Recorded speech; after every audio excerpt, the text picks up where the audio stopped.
રાજકોટ જિલ્લાના ઉપલેટામાં રામનવમીની ભવ્યાતિ ભવ્ય રીતે શોભાયાત્રા નીકાળી ઉજવણી કરવામાં આવી।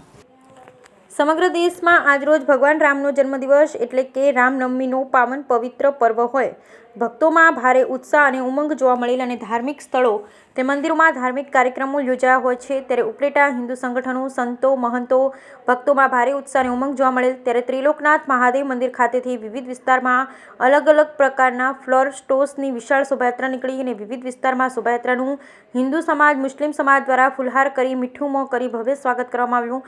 ઉપલેટામાં રામનવમીનો પવિત્ર પર્વ એકતાનું પ્રતીક બની ગયો હતો અને ભાઈચારો જોવા મળેલ। ઉપલેટાના વિવિધ વિસ્તારમાં શોભાયાત્રા નીકળી ફરી અને રામ મંદિર ખાતે પૂર્ણ કરવામાં આવી। રામ મંદિર ખાતે ધાર્મિક કાર્યક્રમો યોજાયા બાદ મહાઆરતી કરવામાં આવી। આજરોજ મહાઆરતી રામ ભગવાનના દર્શન કરી લોકોએ ધન્યતા અનુભવી। ઉપલેટાના વિવિધ સંસ્થાઓ અને સંગઠનો અને સંતો, મહંતો અને હિન્દુ ધર્મના લોકોમાં અનેરો આનંદ અને હર્ષોલ્લાસ છવાયો। બ્યુરો રિપોર્ટ વિપુલ ધામેચા। પિન્ટુભાઈ વસવેલિયા, બજરંગ દળ સંયોજક, ઉપલેટા પ્રખંડ।